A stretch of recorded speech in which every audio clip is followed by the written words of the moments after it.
Y ahora estamos grabando. No, y ahora sí, una consigna de poder tomar nota de sus reflexiones, porque lo que vamos a hacer con lo que escuchemos es rezar. Terminada su exposición, vamos a tener un momentito para rezar y después compartir. Me voy a conectar con mi celular mejor. Así que, Que también es sin la más red propia. presentación, terminamos con toda la palabra. Todo el mundo, porque necesitamos a ver cómo nos acomodamos.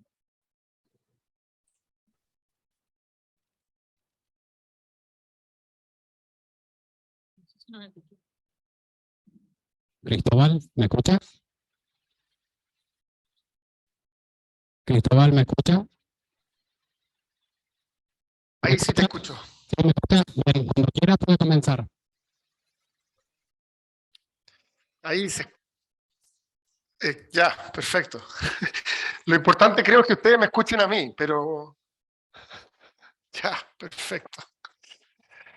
Oye, bueno, lo primero es saludar y agradecer la invitación. Con Leonardo Nardín nos conocimos en Puebla, México, el 2019, y como buen chileno y argentino, empezamos un juego de idas y vueltas, y entonces cada ciertos meses uno le pide un favor al otro, y así nos vamos, y entonces el WhatsApp de repente un día aparece en la mañana diciendo, che, tengo que vengarme esta vez, ¿no? Y aquí estoy. Entonces, ¿ves? Se ríe Leo. Oye, pero es un verdadero placer. Quizás lo único triste de todo esto es que esto sea por Zoom y que Leo no me haya pagado pasajes para ir a verlo hasta Posadas. Eh, eh, pero es un verdadero regalo y bueno, esperaría también que esto sea el comienzo, no sé si el comienzo, pero un paso más en un proceso de colaboración que con Leo hemos hablado muchas veces, que sería lindo. ¿Se ve o no? Porque los veo muy entrecortados, como que siento que mi voz y la imagen se... ¿Sí? Pero tú, po. Aquí te vemos bien y te escuchamos bien, así que adelante, cualquier cosa te avisamos.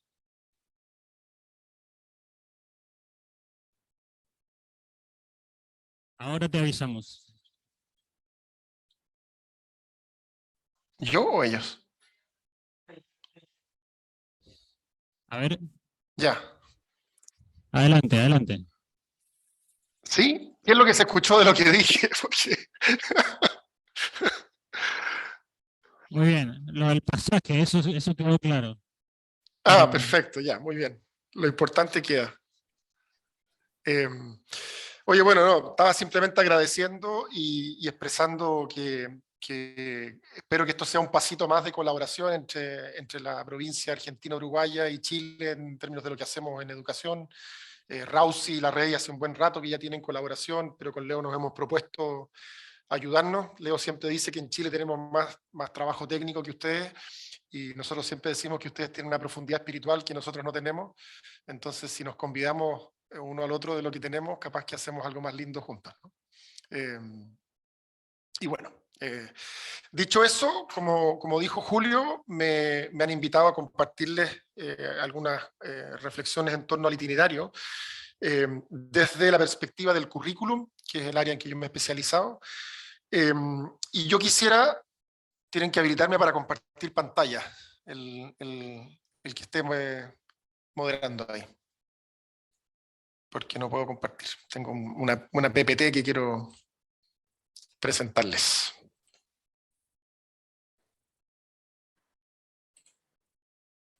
Ahí sí, ya. Quiero presentarles, a propósito de lo que se me pidió, reflexiones que van a ir en tres direcciones, digamos, ¿no? Y que esperaría yo, me permitan hacia el final decirle algunas palabritas de lo que yo espero sea...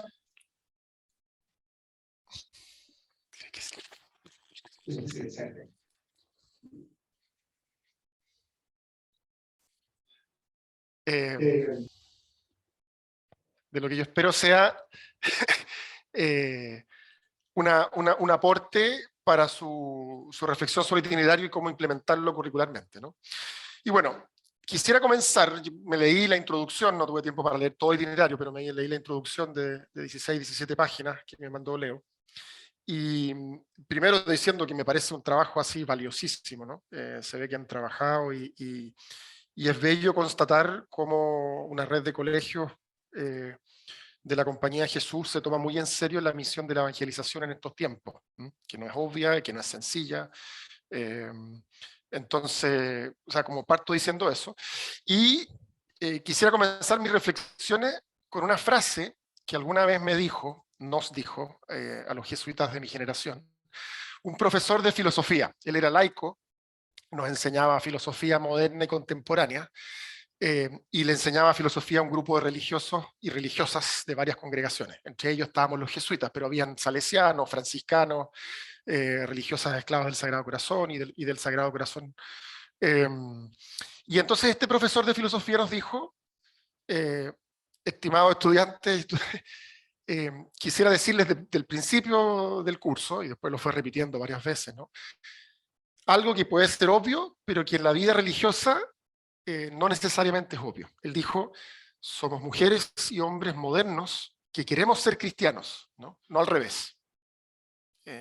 Lo que él quería decirnos es, las preguntas que en el fondo inundan a las personas, a la gente de nuestros tiempos, y que son tan contraculturales para el cristianismo, no son preguntas externas a nuestra experiencia de Dios. Son preguntas que si uno hace silencio de verdad nos habitan, porque nosotros buscamos a Jesús en medio de este tiempo y en medio de las vicisitudes del mundo, digamos, pero somos personas permeadas por el individualismo, permeadas por, en muchos sentidos, búsqueda del placer, permeadas por, bueno, las múltiples tendencias así como del ser humano actual, digamos, ¿no? Y eso no es externo, eso no es algo que nosotros como que elijamos si tomamos o no tomamos, si buscamos o no buscamos, si nos habita o no. Y me parece que esto es un telón de fondo bonito, creo yo, para mirar el itinerario y el diálogo que quiero proponerles, digamos, ¿no? Entonces, les propongo tener esta frase como de fondo, ¿sí? Para nuestra conversación o lo que les voy a proponer. Y dicho eso, hay un par de investigadores holandeses, Polyfeit y Bowens, ¿no? Que proponen un marco que después la Compañía de Jesús, no, está cortado. Ellos están en negro, ¿no?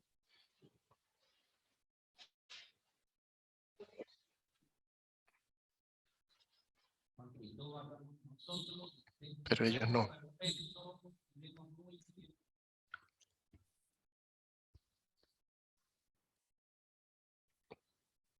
Esto no está resultando.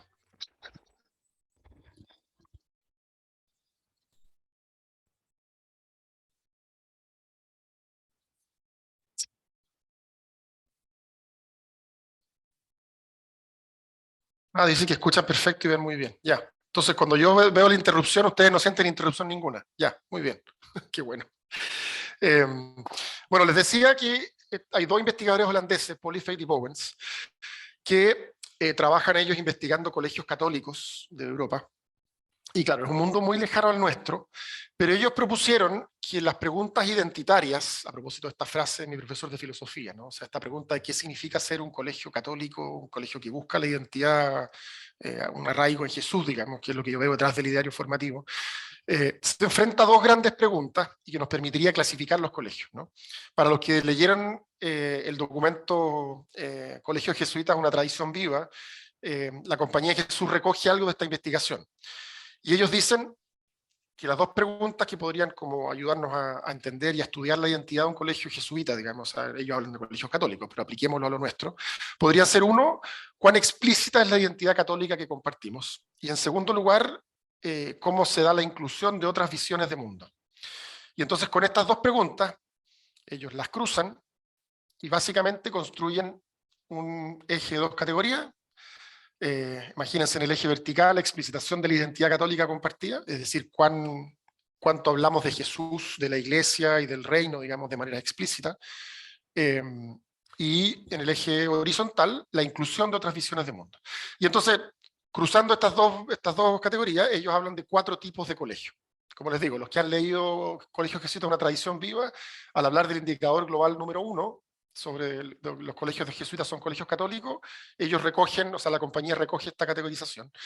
Y entonces, lo que hacen Paul, Faith y Bowens es, como les digo, clasificar a los colegios, y hablan de colegios monocromáticos, colegios de un color, digamos, ¿no? Como colegios donde hay máxima explicitación, donde hablamos de Jesús con mucha libertad, se habla de su proyecto del reino, pero hay muy poca inclusión, ¿no? Este tipo de colegios suelen ser colegios que en general son de católicos para católicos.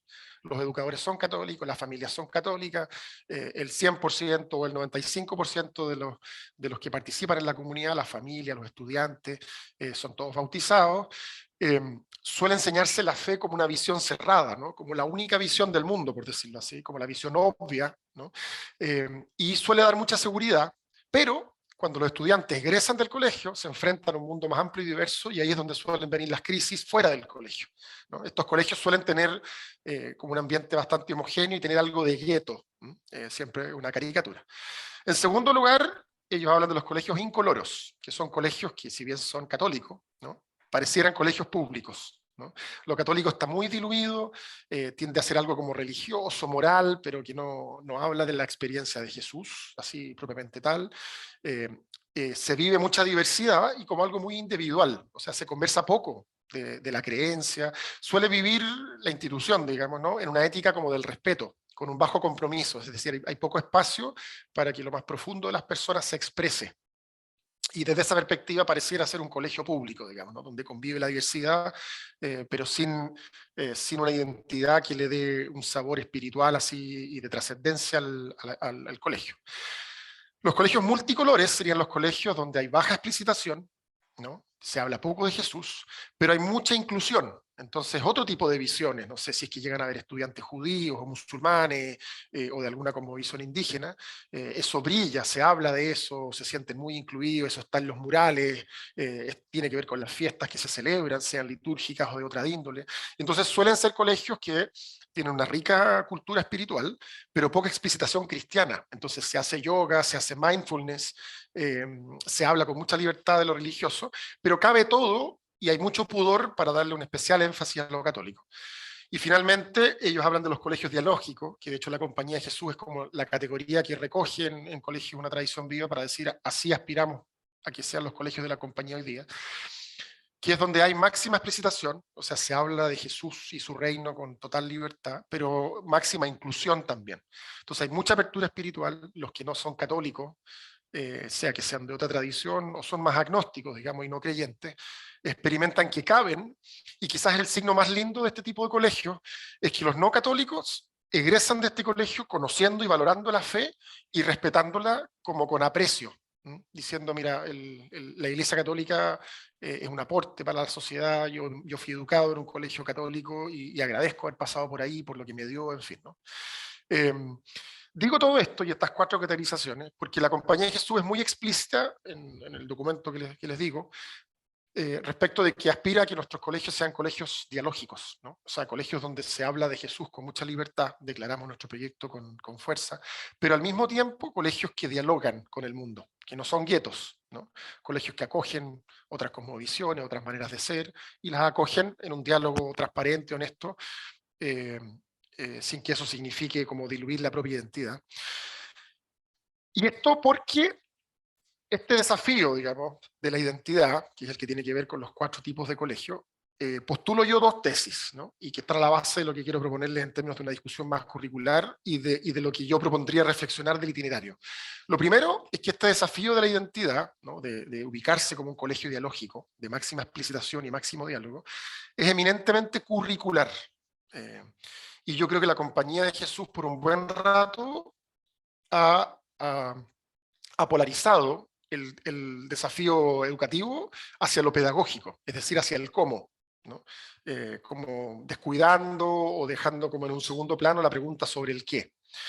Y entonces mi tesis sería, ¿no?, que si no abordamos las preguntas curriculares, que son las que están como en el itinerario, digamos, y desde donde yo creo que hay que mirar más el itinerario, yo creo que el gran riesgo es que los colegios jesuitas en el tiempo se transformen en colegios incoloros. O sea, que una focalización en la transformación de los colegios, muy focalizada en las didácticas, en las metodologías de la innovación, que tienden a ser en general más bien didácticas que curriculares, van a generar colegios en que la identidad se va a ir diluyendo con mucha fuerza, porque la identidad es una pregunta eminentemente curricular, ¿no? Entonces, pongo esto como una gran tesis, porque yo creo que suscribiendo mucho de lo que está en el itinerario y como en el fondo como alabando lo que han ido conversando, yo creo que hay un giro que tenemos que hacer como colegios de la Compañía de Jesús, desde hablar de pedagogías solamente, por ejemplo el PPI, hacia incluir en la conversación el currículum como el lugar donde vamos a poder como tematizar con más fuerza lo identitario, ¿no?, que es lo que yo veo a la base del itinerario formativo, ¿no? Cuando se dice que el centro del itinerario formativo es proponer un encuentro con Jesús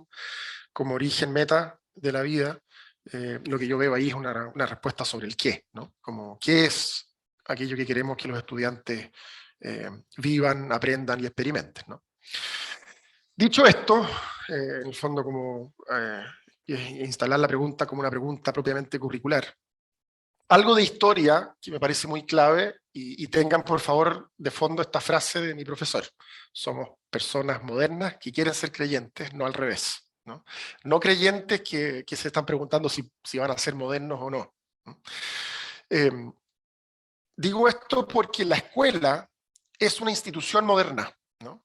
Entonces nos enfrentamos a algo que es una pregunta muy gruesa, porque la escuela, el colegio, es una institución que nació con la modernidad y con las preguntas de la modernidad, y entonces la pregunta que nos enfrentamos es cómo se evangeliza una institución que no necesariamente es cristiana, ¿no?, es moderna, ¿no?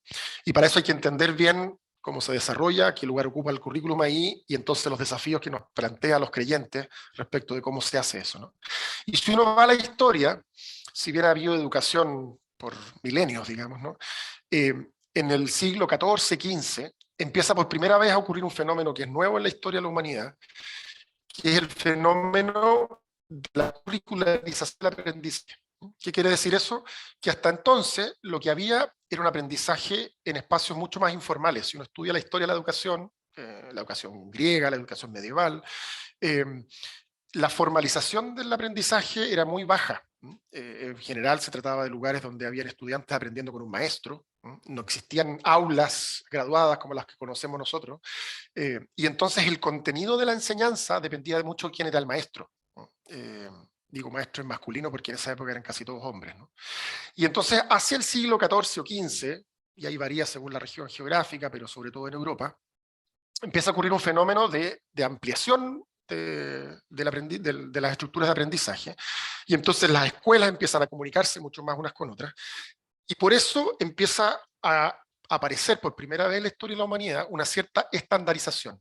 Niños que se mueven de una escuela a otra, escuelas que empiezan a tener varios maestros, y cuando empieza a ocurrir eso, empieza a ocurrir la necesidad de ponernos de acuerdo, y entonces Leonardo Nardini en Argentina y yo en Chile tenemos que enseñar algo que esté más o menos acordado, de manera que cuando un estudiante pase de un lado al otro, sepa yo en qué nivel ocupa ponerlo y qué enseñarle, porque ya lo aprendió el año pasado y no tengo que repetirlo.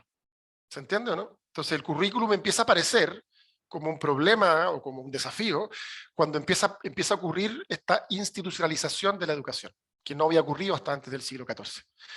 Y es muy lindo que la Compañía de Jesús, que que nace en ese tiempo, nace junto con estos fenómenos. Entonces yo creo que a veces nosotros, claro, miramos la educación jesuita que nace desde la propuesta de San Ignacio, pero no siempre reparamos en que la educación, la Compañía de Jesús, yo creo que en gran medida es educadora, porque nace en un contexto en que estaba naciendo la educación formal en la historia del mundo, también. Entonces la educación, o sea, los jesuitas no solo son educadores así porque dieron un valor en la educación, sino que empiezan a hacer su trabajo apostólico en un contexto en que la humanidad empieza a crear escuelas como las conocemos hoy día.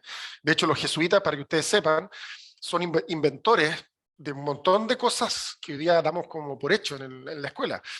El aula graduada, ¿no?, es decir, un aula de niños de una cierta edad, que aprenden ciertos contenidos y que después de aprobar esos contenidos pasan al siguiente nivel, es algo que maduró en los colegios jesuitas, antes que en otras institucionalidades.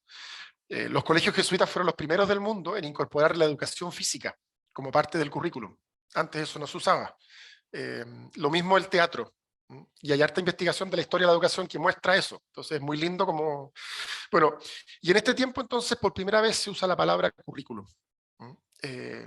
Como la palabra que nos ayuda a decir cuál es ese acuerdo de aprendizajes que nos permite como trabajar juntos como comunidad. Porque siempre ha habido aprendizaje en la educación, y siempre ha habido intencionalidad y un maestro que tenía ciertos objetivos de aprendizaje, ¿no? Pero no siempre ha habido comunidades de 20, 30, 40, 100, 200 educadores que se tienen que poner de acuerdo en qué aprendizajes quieren que ocurran, porque no lo puede hacer una persona. Hay que hacerlo colectiva y concertadamente, ¿no? Ya, eso empieza a ocurrir en esta época. Pasó muy rápido. Los siglos XVI, XVII, XVIII y XIX fueron los siglos en que maduró el currículum que nosotros conocemos como, hoy día se llama el currículum académico actual, ¿no? El currículum que tiene matemáticas, lenguaje, ciencias naturales, ciencias sociales y algún idioma extranjero como base.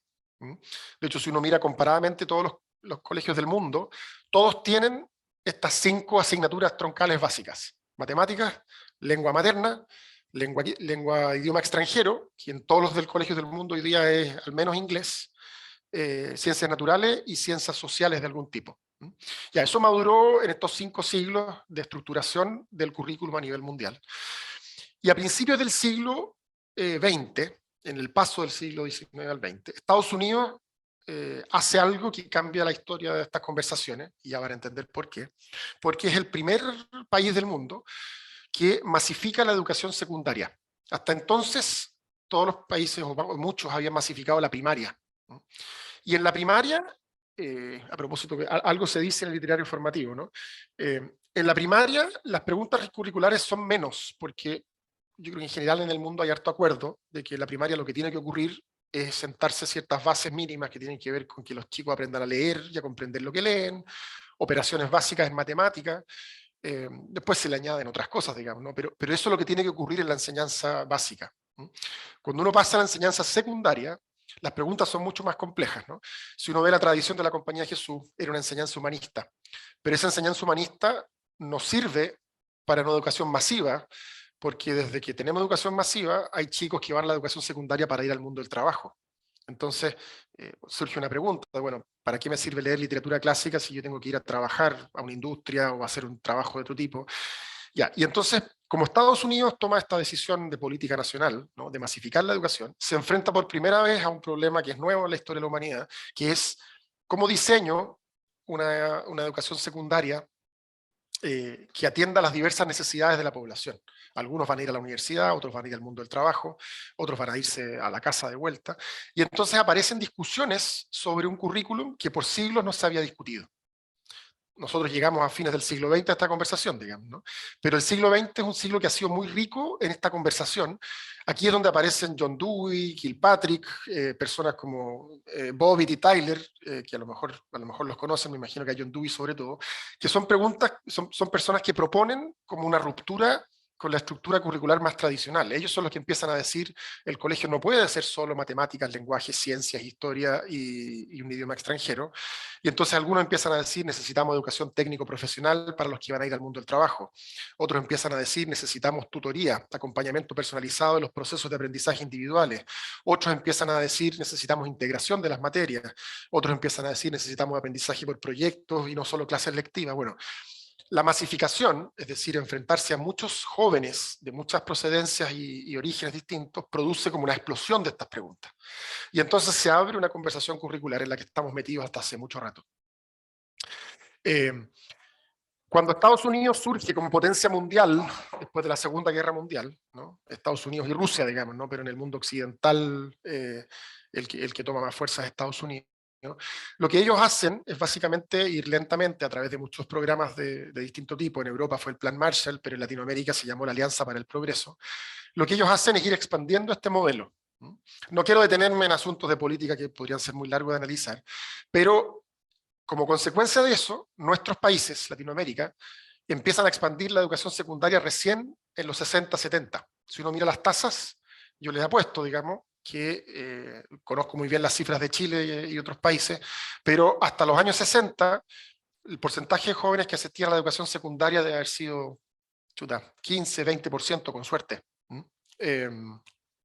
Entonces, fue con esta como influencia norteamericana que nuestros propios gobiernos empiezan a decir, bueno, hay que masificar la educación secundaria, y empieza entonces a crecer la preocupación por el currículum, de nuevo, como les decía antes, porque es el currículum de la secundaria donde se producen los grandes debates, ¿no? Bueno, como consecuencia de esto, la cosa empieza a expandirse. Casi todos nuestros países la educación secundaria empieza a tener una cobertura mucho más amplia, es decir, el 90% de los jóvenes empieza a ir a la escuela hacia fines de los 90, ¿no? Y entonces las discusiones mundiales hacia los 80, 90 son discusiones de currículum mucho más como globales, más fuertes.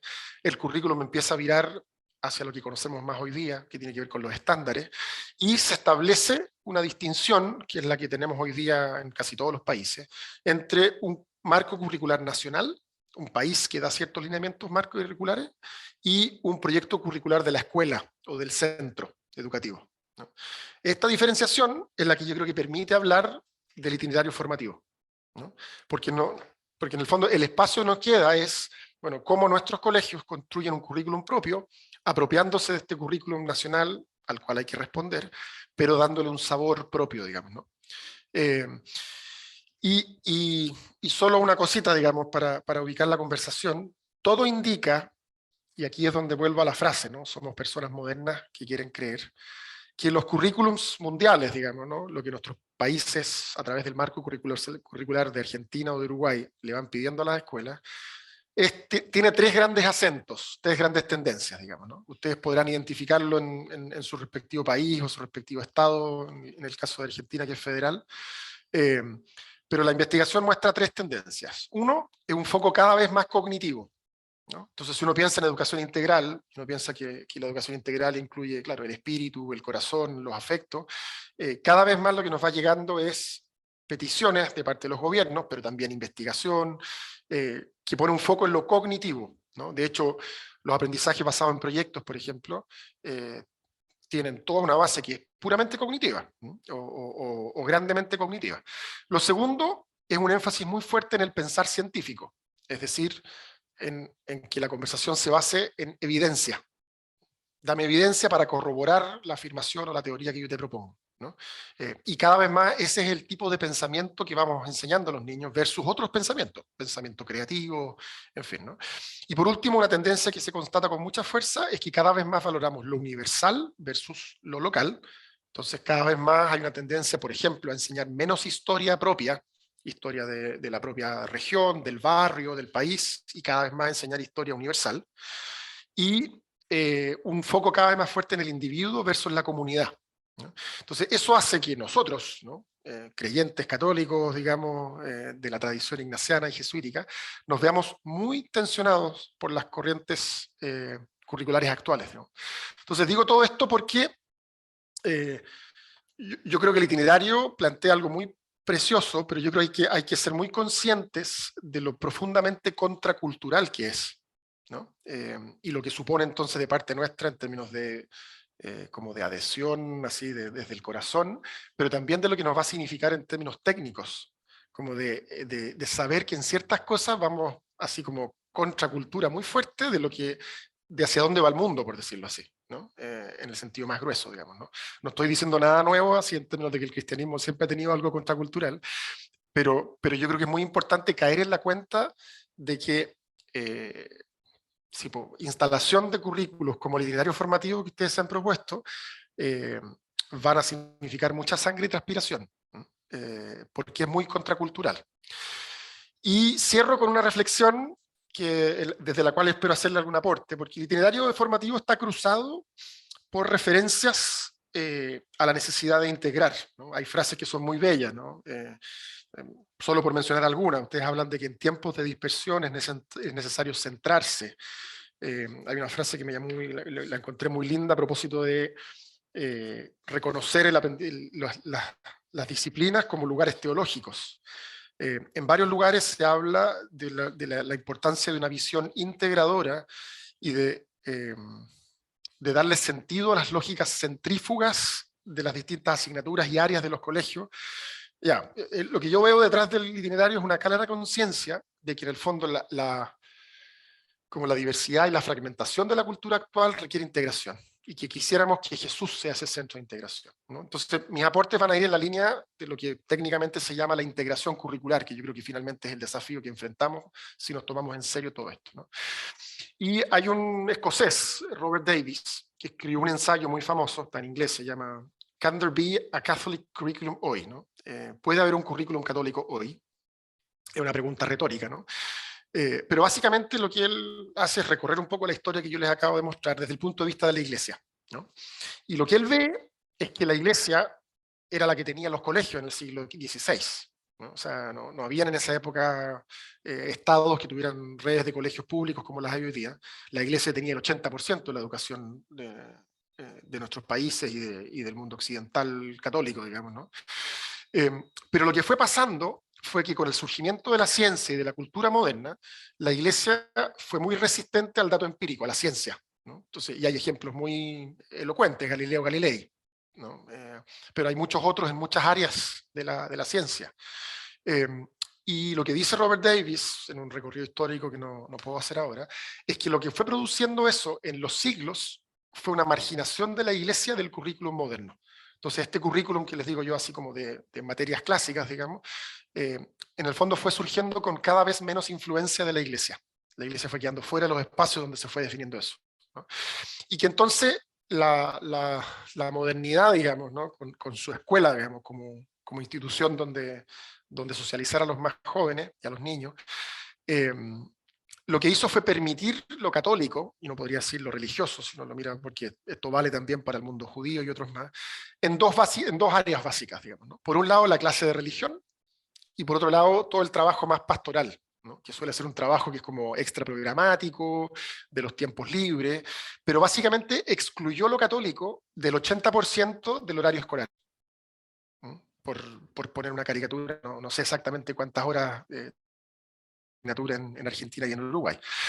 Y entonces dice Robert Davies, el gran problema que hubo con esto, esta como convivencia pacífica, digamos, ¿no? Que la Iglesia aceptó permanecer en el currículum contemporáneo, pero en estos dos rincones, ¿no? La clase de religión y el trabajo pastoral, fue que perdimos el principio de integración curricular. Esa es la palabra técnica, ¿no? El principio de integración curricular es lo que le da unidad a la experiencia vital. Déjenme ponerles un ejemplo, digamos, ¿no?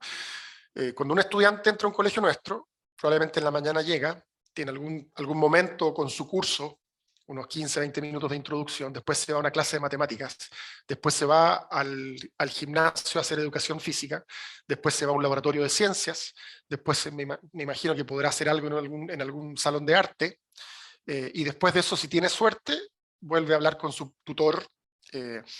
Bueno, ¿qué integra todas esas experiencias y no las hace un cúmulo de experiencias absolutamente segmentadas unas de las otras y desconectadas, ¿no? Bueno, ese es el principio de integración curricular. Lo que dice Robert Davies es que la educación de la Iglesia hasta el siglo XVI tenía ese principio de integración curricular. Y lo que pasó con la conformación del currículum moderno es que eso se perdió. Entonces él dice, bueno, el gran desafío, y yo creo que eso está muy bien dicho en el itinerario formativo, es la integración curricular, que básicamente consiste en recuperar el vínculo entre las áreas del saber desde la experiencia católica. Es decir, que un joven que hace esa experiencia que yo les acabo de decir, ¿no? Irse al laboratorio, irse al gimnasio, pasar por la tutoría, volver a la clase de matemática, experimenta al final del día que todo eso no fue un conjunto inconexo de experiencias, sino que está unido por algo, ¿no? Y bueno, ¿cómo hacemos nosotros para que eso que lo une es la fe, ¿no?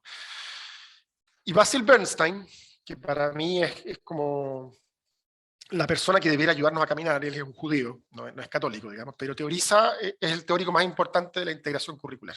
Y quisiera decir 4 cosas que él ofrece, y que yo creo que como que son luces para el camino, digamos, ¿no? Algunas de ustedes las tienen como dichas en el documento, pero yo creo que hay otras que no. Él dice en principio que hay 2 tipos de currículums, si uno los clasifica por la relación que existen entre los contenidos.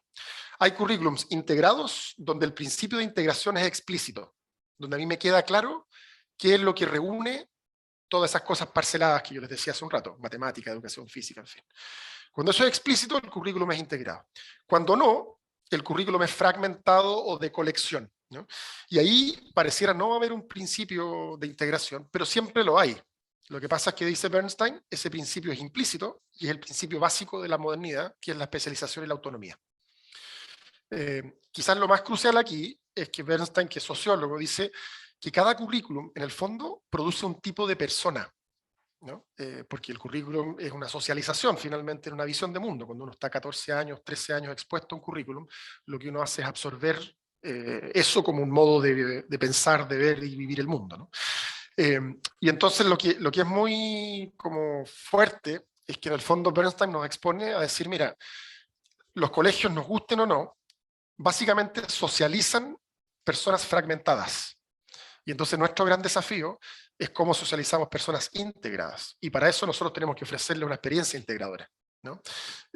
Por supuesto, Bernstein dice que el currículum en el 95% de los colegios del mundo es un currículum de colección fragmentado, porque la cultura moderna es fragmentada, ¿no?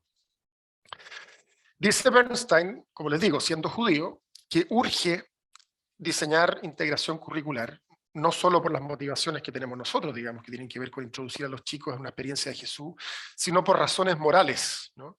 Él dice que, entre otras cosas, la democracia contemporánea está en crisis por la fragmentación curricular, ¿no? Porque los valores más poderosos de la ética, digamos, sea uno creyente o no, se absorben en la medida en que uno es introducido en un mundo coherente donde ese valor es valor, ¿no? Entonces, no es de extrañar que nosotros, si uno piensa en los estudiantes, ¿no? uno tenga estudiantes que son profundamente religiosos en el ámbito más individual, van a la capilla, hacen ejercicios espirituales, pero después salen al mundo y son unos empresarios salvajes donde la justicia no... eso tiene que ver con esa fragmentación interior que es consecuencia de una educación fragmentada, donde las cosas no se conectaron, ¿no?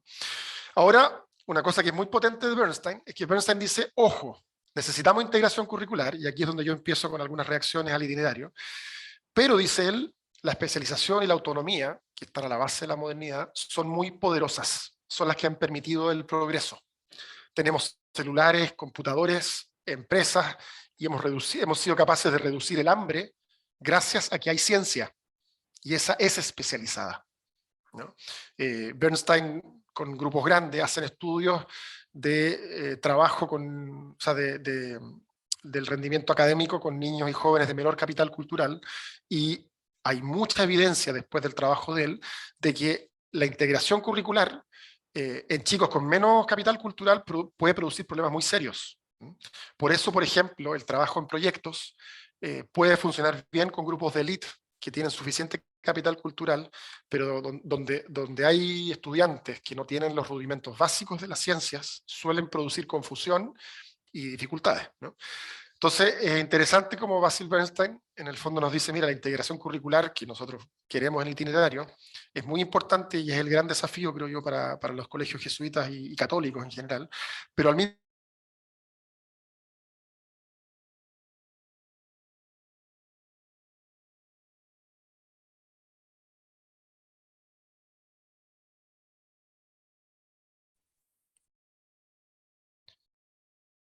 ¿volvimos? ¿Sí? Sí, sí, ahí estamos de nuevo. Ya. Sí, Les decía que entonces... ¿Aló? adelante.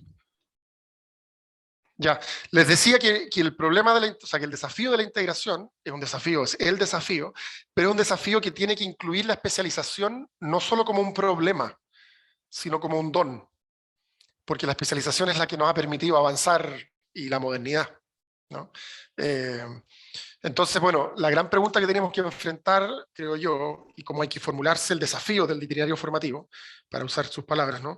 Es que tenemos que proponernos avanzar hacia una experiencia integradora en Jesús, pero que no ataque las disciplinas como problema, o la especialización o la fragmentación, sino que la integre.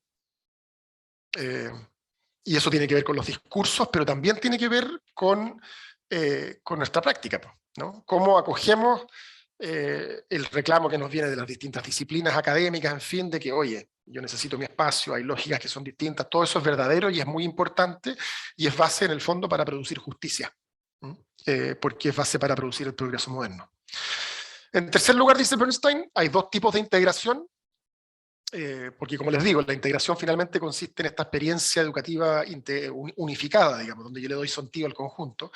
Hay integración que se basa en la persona, y esa se da especialmente en la educación primaria, porque los chicos pasan más tiempo con una persona, y entonces Basil Bernstein diría que en la educación primaria el desafío es cómo formamos a ese educador que es el que gasta más tiempo con el estudiante o con los estudiantes, de manera que el mensaje que esa persona entrega sea un mensaje consistente, que ofrezca integración de la experiencia vital en el colegio. En secundaria, y eso está bien dicho así en el documento, hay una parte, digamos, en que se habla de esto, el desafío es mucho más complejo y más duro, porque como los estudiantes tienen contacto con muchos profesores, docentes y acompañantes, digamos, hay que pensar mucho más esa integración, ¿no?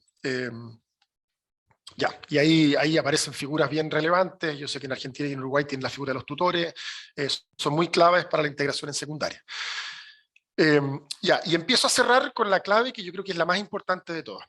Y dice Basil Bernstein que en educación secundaria, ¿no?, donde la integración es más difícil, es decir, donde la integración tiene que basarse en el proyecto común, no bastan las personas, lo que tiene que haber es un consenso explícito sobre este principio. Yo creo que ustedes en el itinerario lo declaran, ¿no? El consenso es la experiencia de Jesús. Pero dice, y aquí está donde yo creo que está el desafío, ese consenso tiene que bajar al nivel epistemológico. Es decir, tiene que bajar a la pregunta por cómo construimos conocimiento. Digo esto porque el texto en varios momentos habla de esto, pero yo creo que el riesgo es permanecer en declaraciones que pudieran ser como pastorales, ¿no? Y finalmente la pregunta más decisiva y más dura es, por ejemplo, ¿no? Voy a dar un ejemplo bien concreto. En el documento se habla de que nuestros colegios sean colegios en que se enseñe a los estudiantes a entender su experiencia de vida desde la historia de la salvación, ¿no?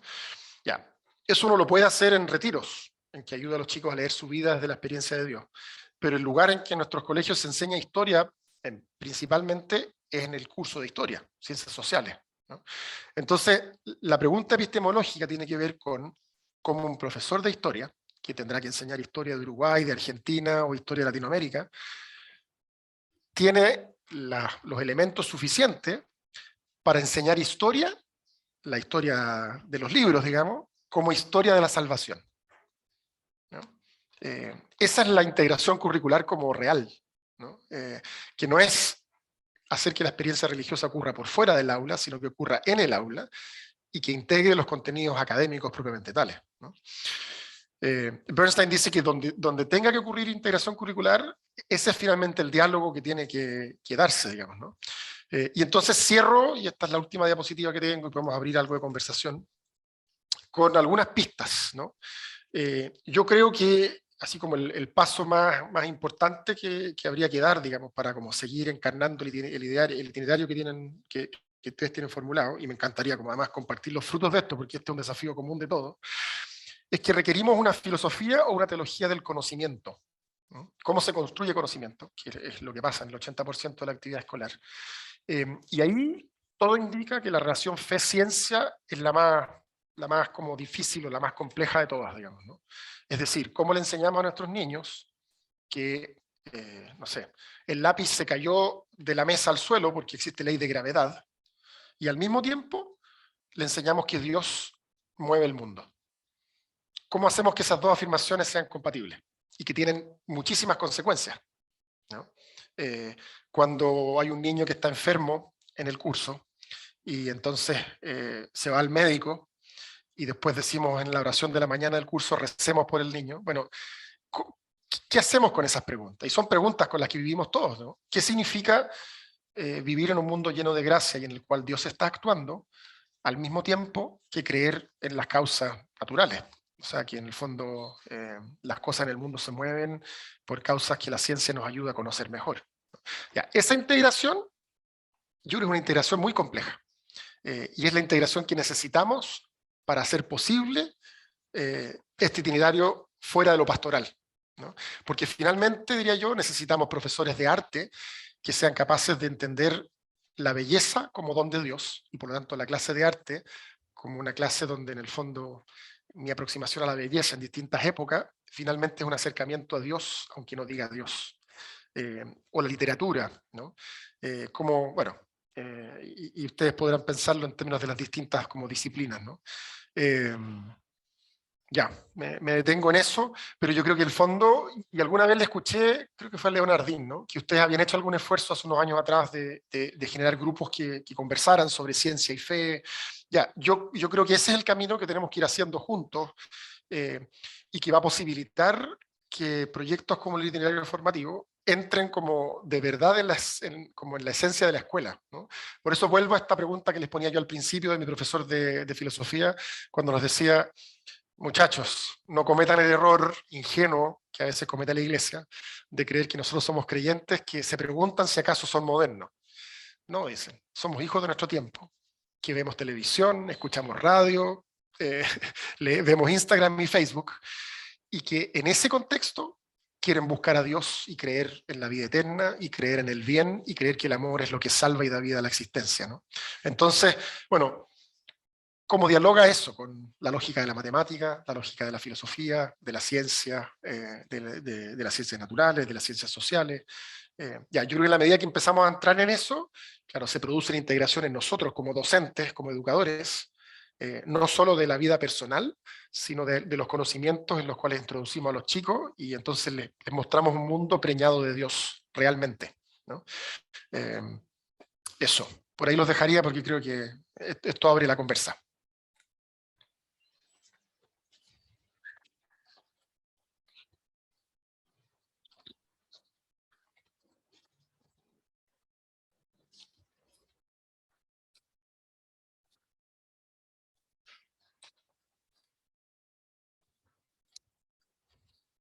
No les alcanzo a escuchar. No se escucha mucho.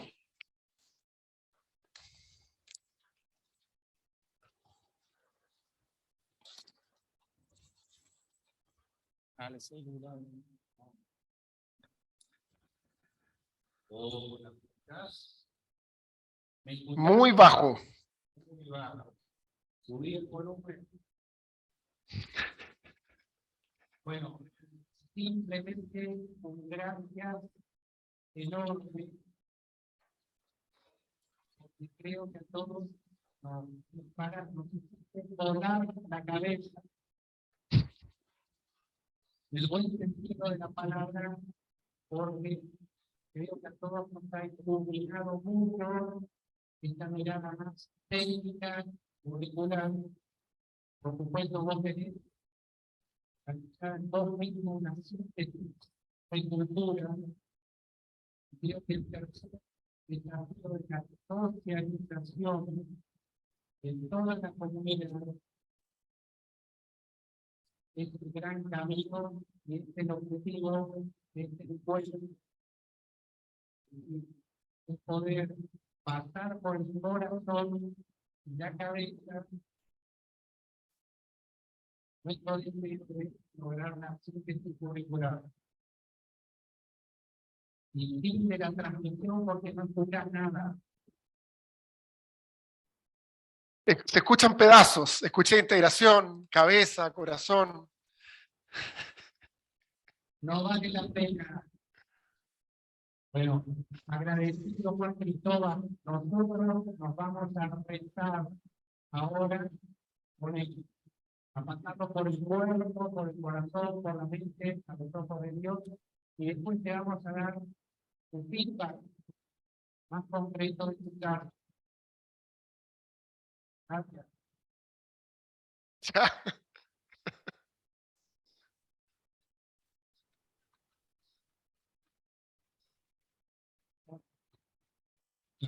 Cierra la sesión.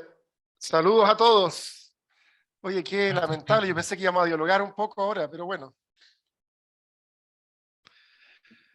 Díganle a Leo que pague unos pasajes, y volar de Chile no es tan caro.